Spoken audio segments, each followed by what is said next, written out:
This week is the unofficial start of the college football season, at least if you're a Big 12 fan. I'm Pete Mundo. HeartlandCollegeSports.com is where you find us, how you find us, covering the Big 12 Conference. It is always great to have you on the show.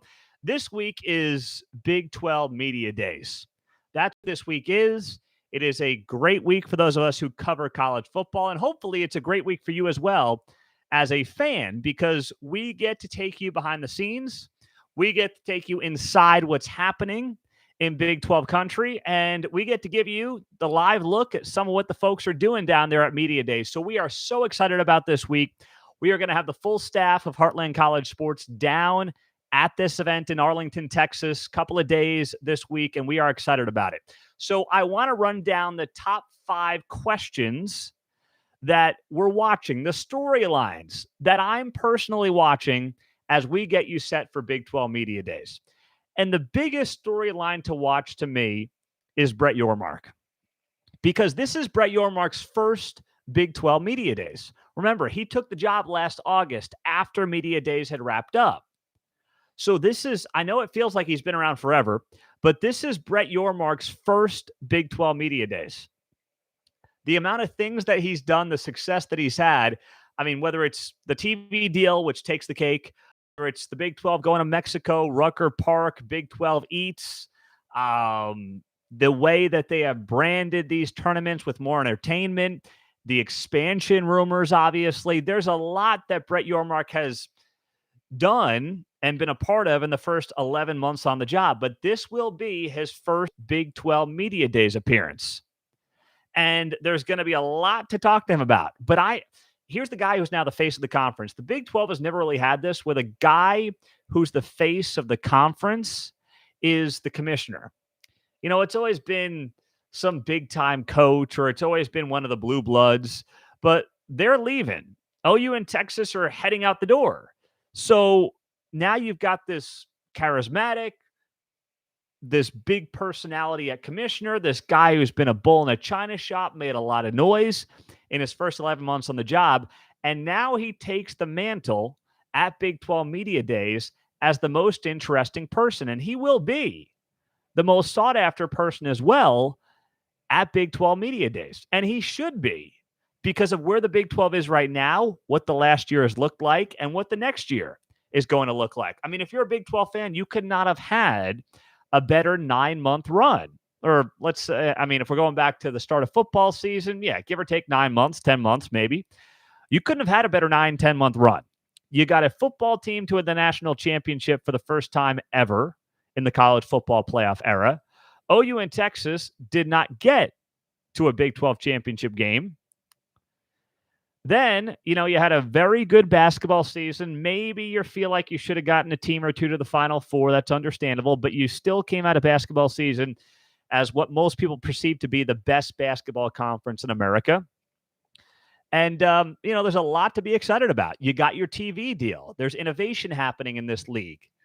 That was not the case a couple of years back. And that's not to knock the prior regime. It's just taking the next step. And that's what makes a guy like Brett Yormark so intriguing. And that's why he's the number one storyline to watch this week at Big 12 Media Days. Meantime, number 2, well, if Brett Yormark's 1, you know what 2 is, right? When it comes to storylines at Big 12 Media Days this week, you know what it is. Expansion. Expansion, expansion, expansion, expansion. Oh, and a little bit more expansion. What do you think? You know, Pac-12 Media Days is not happening till later this month. So the Big 12 gets first dibs at potentially being the team to share some news or share something when it comes to expansion. So we'll see what this week brings. Now, I imagine Yormark's going to keep it close to the vest, right? I mean, he's done a pretty darn good job at that. However, can we get a coach? Does a coach say something about expansion that's maybe interesting or outside the box? Does somebody, I don't want to say slip up, but does somebody tip the hand, show the hand? We've talked to a lot of people publicly and privately on this front. And, you know, for the most part, everybody is pretty much close to the vest. But if there's ever a time where something could slip, it would be this week at Big 12 Media Days. So we'll watch, we'll see what happens on that front, and we'll see how it plays out. So expansion is the number 2 thing to watch at Media Days this week, especially when you think about the fact that 2 years ago, we were at Media Days, and Bob Bowlesby, the former commissioner, was joking about how he finally wasn't getting any expansion questions. Well, about 2.5, 3 weeks later, the Big 12 almost imploded when OU and Texas announced that they were leaving, or reports leaked from the Houston Chronicle, if you recall, that they were leaving. So let's not jinx it again. But, the Big 12 is obviously in a much better spot than it was 2 years ago. Next up, third biggest storyline to watch at Big 12 Media Days this week. The 4 new faces, Houston, UCF, Cincinnati, and BYU, are all in the Big 12. It's officially here. They're officially on board. And these are very exciting times if you're a Big 12 fan or if you're a fan of any of these teams. So welcome in UCF fans. Welcome in Cincinnati. Welcome in BYU. Welcome in UCF. You're all welcomed in here. We're so fired to have you guys up. And, it was September of 21 that these 4 teams were extended an invite. And now here we are over almost 2 years later. And we're going to get to know these teams. And, here's the deal. I don't, and I say this because I'm always transparent with you guys, I don't know these teams as well as I want to. Now, I'm doing my best to learn them before the season starts, but I mean the personalities, the intricacies, the styles, things like that. I'm going to learn the teams. I'm going to make sure that our staff knows these teams as well as anybody when it comes to Big 12 coverage. But there's a learning curve. And part of the learning curve is getting to see these teams in action, getting to see these teams as, they're kind of dressed down, they're out of pads, they're out of media days, which can be very informal, very casual. You get to walk up to the coaches, walk up to the players, and ask them questions and talk to them and get to know them as people. And I'm excited about that as much as I am anything else. So those are the things that I look at and I say, I can't wait for that. I can't wait.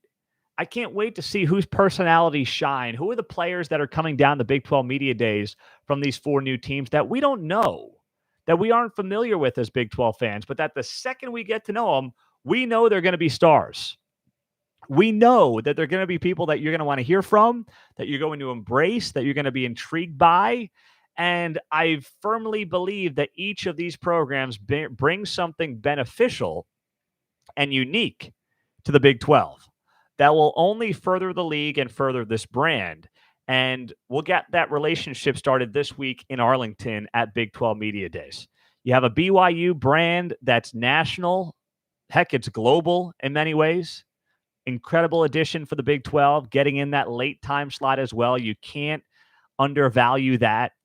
You go into Florida, obviously one of the most recruiting rich states in the country, if not the most. After Texas, you'd get a foothold there in Florida. That's enormous. And I think UCF, I'm not predicting them to be the Gators, but look at the way they're recruiting. I mean, that program is going to be really good. Then you look at Cincinnati, that gets you that stranglehold into Big Ten country, gets you a foothold there, which is always valuable. A lot of high-quality recruits there as well.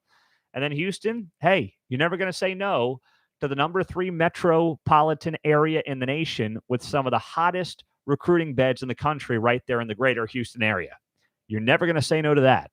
So there is value in each of these 4, and I can't wait to get that started this week.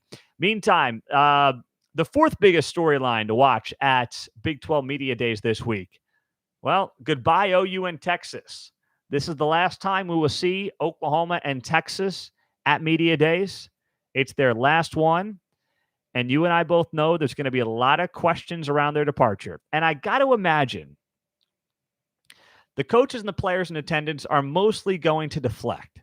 But it just takes one of them. It just takes one of them to screw up, to mess up, to give some bulletin board material to somebody else that is going to fire up the rest of the Big 12 all season long. It's only taken one. And there's going to be a lot of questions about leaving this league. And I'm not expecting Steve Sarkisian or Brent Venables to stick their foot in their mouth, but anything's possible. It could come from a player, who knows? But, we'll see. Does one of them mess up? Does one of them give that bulletin board material? And here's why I'm not buying OU in Texas this year on the football field. They already are getting everybody's best game. Already, OU and Texas have always gotten that. But now, for these guys, last chance they've got to play in Oklahoma, play a Texas. This is it. This is a game they'll tell their kids and their grandkids about when they get older. They are going to pour their hearts, their souls into this game in a way that they already do, but it's going to be that on steroids. And I know you can't quantify that when you call and pick these games before the season, but don't underestimate it. I firmly believe that I'm not just trying to be biased against OU in Texas. I said I'd call it straight with these teams until they're leaving the Big 12 in about a year. But I believe that you can't quantify it, but the fact that they're leaving will mean they're going to get everybody's best game times 100 this year. Logan writes on our YouTube Live, Pete, I hope there are a lot of SEC chants when Texas and OU lose in Big 12 play. We heard some of those last year, as I recall. Something tells me we'll get plenty more of them this year. I remember some of them in the OU losses, since OU struggled quite a bit last year. I remember that. I don't remember it a ton in Texas games, but I definitely remember it at a couple of OU losses. And last but not least, the fifth biggest storyline to watch at Big 12 Media Days this year. Those going from hunter to hunted. What do I mean by that? Who do I mean by that? Well, this year it's TCU and Kansas State. Two teams that nobody thought had a chance to win the Big 12 last year. I mean, some people like K-State, Adrian Martinez, Deuce Vaughn. But I mean, generally speaking, nobody was really thinking that K-State was going to win a Big 12 championship for the most part. Nobody was thinking TCU in year one under Sonny Dykes was going to get to a college football playoff. Nobody saw that coming. So now these teams go from the hunter to the hunted. And here's the thing. Going from the hunter to the hunted has not been good in recent years for most Big 12 teams. Now, if you look at the Big 12, it has been so unpredictable. We have had 6 different Big 12 teams play in the conference title game the past 4 seasons. Oklahoma and Baylor are the only teams to have appeared twice. But it's also included Iowa State, TCU, Kansas State, and Oklahoma State. But think about it. Think about the last few years in the Big 12. For many of these teams, they've had disappointing follow-up seasons after their Big 12 title appearance. Baylor made the title game in 2019. Then they won, 2 games in 20. Iowa State got to the Big 12 title game, won the Fiesta Bowl in 2020, and they went 7-6 the next year. Oklahoma State and Baylor met in the Big 12 title game 2 years ago. And then last year, both had very mediocre seasons.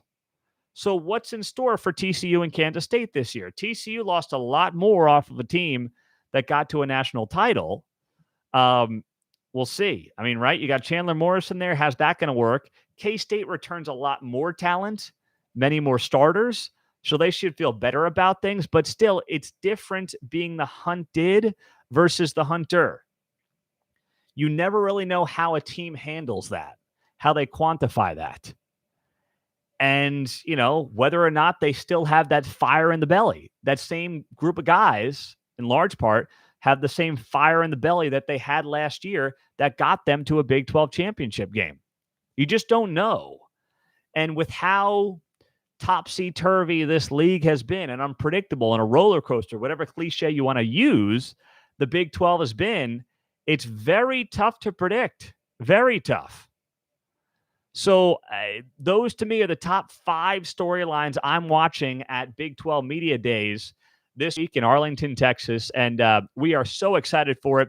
We're going to have the whole staff down there. We'll have a full report for you next week here on the show. I'm Pete Mundo, HeartlandCollegeSports.com. We cover the Big 12. Thanks for being here. Hit that subscribe button on YouTube, would you please, or on the podcast. And if you do it on the podcast, as always, we've got the Heartland College Sports Koozies. When you leave us a rating and a review and send me a screenshot to Pete Mundo, MUNDO, at HeartlandCollegeSports.com. So let me get to some of your questions here while we have a few minutes. Pete, how do you feel about K-State this year? They seem very hard to read. That is from Zach on YouTube. Well, I'll tell you what, Zach, I believe that Kansas State's going to win the Big 12. I love the offensive line coming back. I think that Will Howard's the best quarterback. If I have to win one game in the Big 12, one game in the Big 12 today, I'm taking Will Howard. The accuracy, the poise, the wheels, the size, I like it all with Will Howard. I mean, I think this dude, if he has the year that he could have, I mean, he's going to rise up some NFL draft boards as well. I really like Will Howard. And defense loses some key pieces, but I trust Chris Kleiman. I trust that staff. Listen, you could make the case for probably half of the teams in the Big 12 to win this year. You really could. Maybe not half, but you could probably find 5 to 6 teams you can make a strong case to win the league this year and convince me and compel me on it. No other league, no other power league in America can say that. The Big 12 can. So I'm high on Kansas State, but sheesh, I can be convinced in many different directions. I'll tell you that much right now. Parity is what makes the Big 12 so entertaining. That is exactly right. No doubt about it. Exactly right. Now, I also think the Big 12 media got it wrong picking Texas to win the 2023 conference title. I went through some of that in previous shows, but just to run it down real quick, and I've talked about it here, you can't put a price on motivation other teams are going to have to beat Texas. I thought we're way overbuying Steve Sarkisian and Quinn Ewers. I mean, Steve Sarkisian is 2 years in, and he's 13-12 as a head coach with the best talent in the conference. Are we really sure about Steve Sarkisian? Are we really sure about Quinn Ewers, who completed less than 60% of his passes with some of the best offensive talent and an offensive supposed genius as his head coach last year? And the schedule is tough for the Texas Longhorns. UT is home to Kansas, which this is after they go to Waco to open up Big 12 play. They lost to Kansas 2 years ago at home. KU's returning 17 starters. Waco's always tough, especially in what's going to be their last year in the Big 12. And then the home stretch is brutal. The final month, I mean, the gauntlet comes when they play K-State, TCU, Iowa State, and Ames in late November, and then a Black Friday game against Texas Tech. That is really tough for Texas. Really tough. So I think the Big 12 media got it way wrong picking the Longhorns, and it was overwhelming how much they picked the Longhorns by. Now, not sure if you saw this. Came down here in the last few days. Let's spend some time on this. The Big 12, according to CBS Sports' Dennis Dodd, has very little interest in adding San Diego State. Well, I can't say I'm shocked by it. There was always this assumption that because Brett Yormark wanted to go west or wanted that final time zone, that San Diego State was a natural fit. But I think a lot of that was just assumptions, right? A lot of that was just people saying, well, I mean, they're in the California, they're on the West Coast. The more I hear about San Diego State, the clunkiness of how the football stadium was built, right? That's one thing. It's an East-West stadium, I heard. Like, what is that all about? Who ever thought that was a good idea? I mean, and that's not make or break, but I did hear that recently. I'm like, what? And then when you look at what the other options are, right? If you're the Big 12 and you're looking to add or expand west, and you still think you've got a good shot at some of the Pac-12 teams, why not just wait it out, right? Wait it out. See what's going to happen. Don't rush to add San Diego State. San Diego State, here's what San Diego State's mistake was here. San Diego State has and had zero leverage the last few weeks, and they were acting like they were freaking USC. They're telling the Mountain West they're resigning. They're like, we're out of here. We're done. It's like, well, to go where? Where are you going to go? I mean, it was so bizarre. They tried this power play, and it totally backfired on them. They got kicked right in the teeth. It reminds me of the Seinfeld episode where Do you remember that? Oh gosh, I'm trying to think of who the company was when Stanza ends up quitting his job, and then he walks in the next day. Jerry convinces him that he shouldn't have quit his job. He walks in the next day into the meeting like nothing ever happened. He's like, "What do you mean? I work here." Like that's what San Diego State tried to do. They told the Mountain West they were leaving, and then they tried to, basically walk back in and be like, "Sorry about that. Our bad. That was a mistake. Whoopsie daisy." And now, a week after that, the Big 12 apparently has little interest in them. I would have little interest in San Diego State for simply how they conducted themselves over the last few weeks. It was such a turnoff. You ask the Mountain West for an extension. That way you have to pay less money potentially on your buyout. They tell you to pound sand. Obviously, why would they? That makes all the sense in the world. They tell you to pound sand. Then you tell them that you're resigning for what you don't even know. And then nothing happens. You get no invite to the Pac-12. And then you go back to the Mountain West and say, whoops, sorry. Like the way that went down from San Diego State is a huge turnoff. And I would want no part of that if I was the Big 12 conference.